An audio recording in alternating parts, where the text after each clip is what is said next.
bateye bombe ariko mitsingi irangiye n'abayobozi bagiye kuko bari baduhaye sinyale ngo tumanuke twese tugende. None kwa kundi bamwe bagiye mbere ngo tugiye muri cortege, kumva umuntu wari uyifite ni nkaho yari yatinye kuyirekura kuva mbere. Mitsingi irangiye mwele kavuyo walikuwa wanaita sebe wanataka kuya Kisoda, akakwasa mwenye nataba kuya ndani yari yayihishe mu gafuka k'injugu. Izi njugu kwa kundi bazishira mu mufuka, ananirwa rero kwikoresha. Bari babiri zikabafubalia, noneho irabaturikana ubwabo n'abari bari ku ruhande rwabo, ariko twese turi amahoro, nta musirikare wakomeretse, nta mu autorite n'umwe yafashe. Umusirikare umwe nyine niyo ntuza ari ama fragment ya kubise gutya kuri casque, bacyakira kwa vala casque antibal.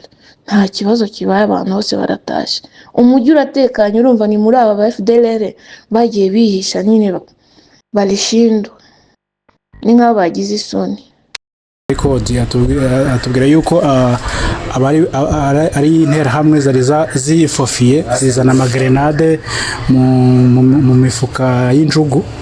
Ayo magrenade rero ngo bananiwe kuyaturitsa, bamaze kunanirwa kuyaturitsa birangira ayo magrenade abaturikanye, ndetse nabo bari hamwe bamwe barakomereka. Ntabwo turamenya neza niba hari abapfuye, ariko inkuru zitugeraho zitandukanye ziravuga ko Colonel Nanga Colonel ubita Bertrand Bisimwa, Colonel Nanga, Freddy Kaniki, Delio Kimbulungu, Benjamin Monima, bose yuko barokotse. Nta muyobozi n'umwe wa AFC wagize ikibazo, ndetse bivuga yuko nta n'umusirikare n'umwe wakomeretse. Rero mu by'ukuri Colonel Nanga aboneyeho umwanya wo kwamagana iki gitero cy'ubwicanyi ndengakamere kandi bwo kwica abaturage biri gukomeza gukorwa na leta ya Kinshasa. Rero turakomeza tugende tubakurikiranira amakuru yuko byagenze 5 kuri 5. Kivu News nibagire gukora subscribe.